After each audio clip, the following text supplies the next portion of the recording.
नमस्कार. आकाशवाणी औरंगाबाद केंद्राच्या बातमीपत्रात मी हर्षवर्धन दीक्षित आपलं स्वागत करतो. ठळक बातम्या. देशात यंदा पावसाचं प्रमाण सामान्य राहणार, वार्षिक सरासरीच्या 96% पावसाचा भारतीय हवामान खात्याचा अंदाज. राष्ट्रगीताच्या सन्मानात कोणतीही तडजोड नाही, सर्वोच्च न्यायालय. अहमदनगर, बीड, परळी आणि वर्धा, नांदेड या नव्या रेल्वे मार्गांसाठीचं भूसंपादन जुलै अखेरपर्यंत पूर्ण करून जमीन रेल्वेकडे हस्तांतरित करण्याचे मुख्यमंत्र्यांचे निर्देश. आणि परभणी तसंच लातूर महानगरपालिकेच्या निवडणुकीसाठी आज मतदान. आता सविस्तर बातम्या. यावर्षी देशभरात मोसमी पावसाचं प्रमाण सामान्य राहणार असून जून ते सप्टेंबर या काळात एकूण वार्षिक सरासरीच्या 96% एवढा पाऊस होईल असा प्राथमिक अंदाज भारतीय हवामान खात्यानं वर्तवला आहे. गेल्या वर्षी या काळात 97% पाऊस पडल्याची नोंद आहे. काल दिल्लीत झालेल्या पत्रकार परिषदेत हवामान विभागाच्या अधिकाऱ्यांनी ही माहिती दिली. नैऋत्य मोसमी पावसाच्या केरळमध्ये प्रवेशाबाबत मे महिन्याच्या चौथ्या आठवड्यात तर पावसाच्या दुसऱ्या टप्प्याबाबतचा अंदाज जून महिन्यात सादर केला जाणार असल्याचं यावेळी सांगण्यात आलं. राष्ट्रगीताच्या सन्मानात कोणतीही तडजोड होऊ शकत नाही असं सर्वोच्च न्यायालयानं म्हटलं आहे. न्यायालयानं राष्ट्रगीतासंदर्भात एक धोरण आखण्याची मागणी करणाऱ्या याचिकेसंदर्भात केंद्र सरकारला 4 आठवड्यात उत्तर देण्यास सांगितलं आहे. या याचिकेत कामकाजाच्या दिवशी संसद, विधिमंडळ, शासकीय कार्यालयं तसंच शैक्षणिक संस्थांमध्ये राष्ट्रगीत तसंच राष्ट्रीय गीत वंदे मातरम् वाजवलं जावं अशी मागणी केली आहे. चित्रपटगृहात राष्ट्रगीत वाजवलं जात असताना दिव्यांगांना यापूर्वीच उभं राहण्यापासून सूट दिली असल्याचं न्यायालयानं म्हटलं आहे. लैंगिक अत्याचारातून जन्माला येणाऱ्या बालकांसाठी सरकारची एखादी योजना अस्तित्वात आहे का, असं मुंबई उच्च न्यायालयानं राज्य सरकारला विचारलं आहे. यासंदर्भात एका याचिकेच्या सुनावणीदरम्यान उच्च न्यायालयानं मनोधैर्य योजनेअंतर्गत पीडितेला दिली जाणारी आर्थिक मदत 3 लाख रुपयांवरून 10 लाख रुपयांपर्यंत वाढवता येईल का, तसंच ती पूर्वलक्षी प्रभावानं लागू करता येईल का, असं विचारलं आहे. यासंदर्भात महिला बालकल्याण विभागाच्या सचिवांनी उद्या 20 तारखेला न्यायालयात हजर राहून माहिती देण्याचे निर्देशही न्यायालयानं दिले आहेत. राज्यातल्या अहमदनगर, बीड, परळी आणि वर्धा, नांदेड या नव्या रेल्वे मार्गांसाठीचं भूसंपादन येत्या जुलै अखेरपर्यंत पूर्ण करून ही जमीन रेल्वेकडे हस्तांतरित करण्याचे निर्देश मुख्यमंत्री देवेंद्र फडणवीस यांनी दिले आहेत. रेल्वेमंत्री सुरेश प्रभू यांच्या प्रमुख उपस्थितीत काल यासंदर्भात मुंबईत बैठक झाली, त्यावेळी मुख्यमंत्री बोलत होते. राज्यात 1,36,000 कोटी रुपयांची रेल्वे प्रकल्पांची कामं मंजूर किंवा सुरू असल्याचं सांगत या कामांना गती देण्याचे निर्देश प्रभू यांनी रेल्वेच्या अधिकाऱ्यांना दिले. राज्याच्या ग्रामीण भागात परसातल्या कुक्कुटपालनाला प्रोत्साहन देणं तसंच आदिवासी भागातल्या अंगणवाड्यांमध्ये बालपोषण आहारात अंडी पुरवठा करण्यासाठी आगामी 2 वर्षांकरता स्वयं प्रकल्प राबवण्यास राज्य मंत्रिमंडळानं काल मान्यता दिली. नांदेडसह राज्यातल्या 16 जिल्ह्यात हा प्रकल्प राबवण्यात येणार आहे. मराठवाड्यात संकरित 2740 या वाणाच्या तुरीच्या झाडांना शेंगा न आल्यानं बाधित शेतकऱ्यांची माहिती सादर करण्याचे निर्देश मुख्यमंत्र्यांनी कृषी विभागाच्या प्रधान सचिवांना दिले आहेत. काल झालेल्या मंत्रिमंडळ बैठकीत जालन्याचे पालकमंत्री बबनराव लोणीकर यांनी या मुद्द्याकडे लक्ष वेधलं. राष्ट्रीय कृषी विकास योजनेअंतर्गत गेल्या वर्षी शेतकऱ्यांना हे वाण वाटप करण्यात आलं होतं. मात्र रोपट्यांची वाढ होऊनही शेंगा न आल्यामुळे शेतकऱ्यांचं नुकसान झालं होतं. या पिकांचे पंचनामे होऊनही शेतकऱ्यांना अद्यापपर्यंत मदत मिळालेली नाही.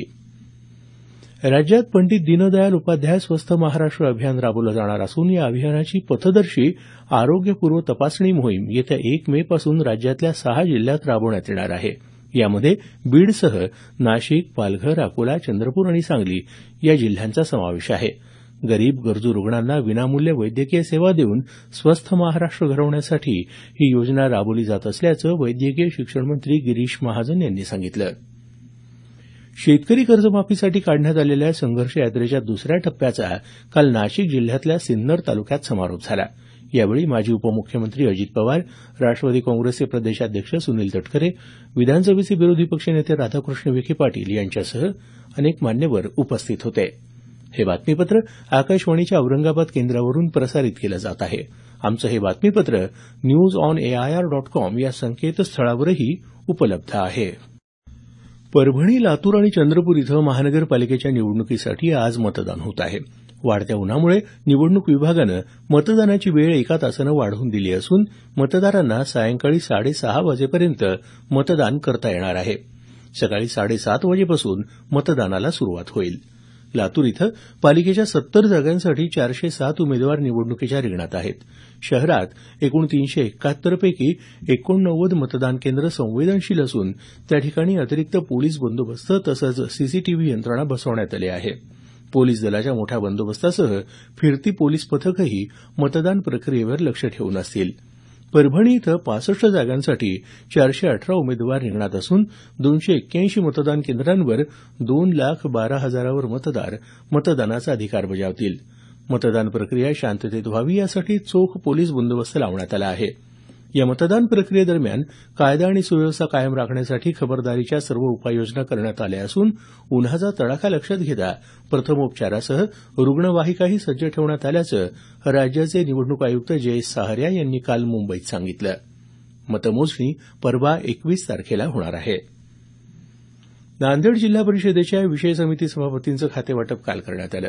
बांधकाम आणि अर्थ समिती सभापतीचा कार्यभार समाधान जाधव यांच्याकडे, कृषी आणि पशुसंवर्धन समिती दत्तू रेड्डी, शिक्षण आणि आरोग्य समिती माधव मिसाळे, महिला आणि बालकल्याण समिती मधुमती कुंटुरकर तर समाज कल्याण समिती सभापतीपदाचा कार्यभार शीला निखाते यांच्याकडे सोपवण्यात आला.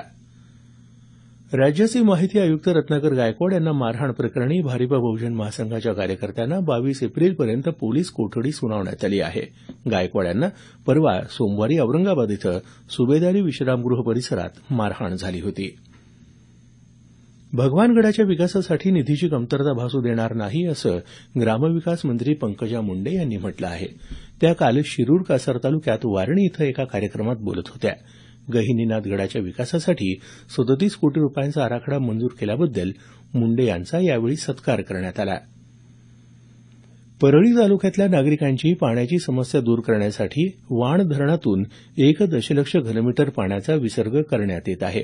नागरिकांनी जिल्ह्याच्या पालकमंत्री पंकजा मुंडे यांच्याकडे केलेल्या मागणीची दखल घेऊन नदीपात्रात पाणी सोडण्याचे आदेश प्रशासनानं दिले आहेत. नागापूर, पांगरी, लिंबोटा, सफदराबाद आदी गावांना या पाण्याचा लाभ होणार आहे. वाण धरणात सध्या एकूण क्षमतेच्या 41% म्हणजे 8.40 दशलक्ष घनमीटर एवढा पाणीसाठा आहे.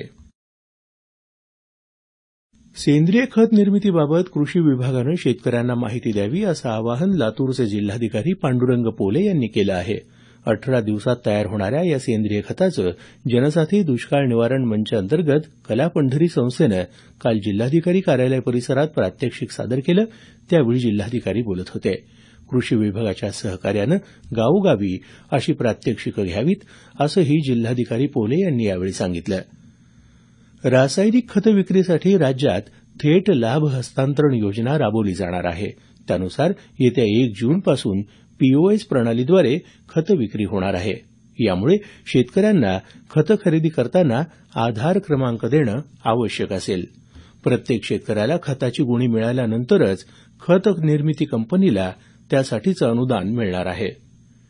शेवटी पुन्हा काही ठळक बातम्या. देशात यंदा पावसाचं प्रमाण सामान्य राहणार. वार्षिक सरासरीच्या 96% पावसाचा भारतीय हवामान खात्याचा अंदाज. राष्ट्रगीताच्या सन्मानात कोणतीही तडजोड नाही, सर्वोच्च न्यायालय. अहमदनगर, बीड, परळी आणि वर्धा, नांदेड या नव्या रेल्वे मार्गांसाठीचं भूसंपादन जुलै अखेरपर्यंत पूर्ण करून जमीन रेल्वेकडे हस्तांतरित करण्याचे मुख्यमंत्र्यांचे निर्देश. आणि परभणी तसंच लातूर महानगरपालिकेच्या निवडणुकीसाठी आज मतदान. याबरोबरच हे बातमीपत्र संपलं. आमचं यानंतरचं मराठी संक्षिप्त बातमीपत्र सकाळी 10 वाजता.